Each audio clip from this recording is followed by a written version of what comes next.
Hey up there! These bag puppets are a great activity for early years. And on the site we have them for a wide range of topics. And if you can't find exactly what you're looking for, you could always make your own by starting with our blank template. They're a great craft for kids to make in class and then play with afterwards. They go way beyond just having fun making a craft. You could use them for role plays, conversation, or singing a song that you've just been doing in class. But what if you don't have the resources for the correct size bags that we use on the site? Or you just need it for a class of smaller hands? Today we're going to jump into the EDU Groove app and I'm going to show you just how easy it is to adapt our materials to fit your and your class's needs. So let's take a look inside the app. So once inside the app, we'll open up the templates library, and for this, let's use our scientist puppet.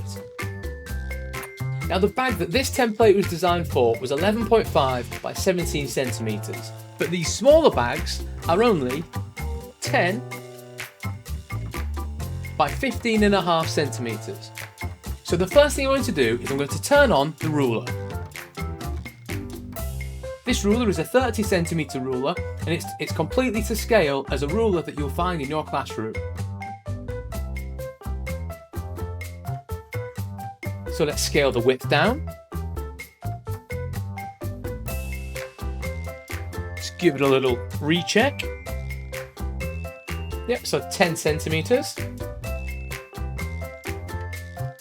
Now the height for this section can be no more than 9 centimeters, and at the moment I think it's too long. So I'll spin my ruler around, and I'll just slightly adjust it like this. There we go.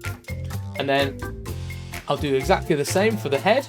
And then again for the head, let's take the head down to 9 centimeters. Now what's good about this is I can now fit 2 copies onto the same page to save some paper. So I can pop the head just here. I'll grab the teeth and resize them. I'll now grab this section and hit delete.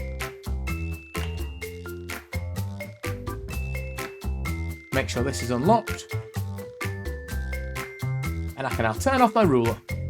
And I'm going to resize the logo in the top corner to be a bit smaller. So now I'll turn on a guide, turn on the quarters grid. Let's add a cutting line in the center. I'll make sure the logo's in the middle.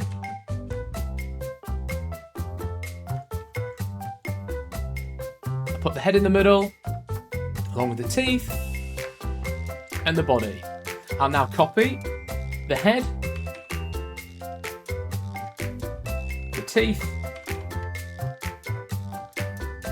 and the body across onto the second page. Now this is sticking over, so I'll right click and center back. Now he's looking good, so I can turn off my grid. And just like that, we've quickly adapted one of our materials to fit the resources that you have in your classroom. So we're now ready to get in class and make big scientists and baby scientists. I'm also going to make sure I get the small versions uploaded to the site so you don't have to edit them. Hope that helps some people, and stay groovy!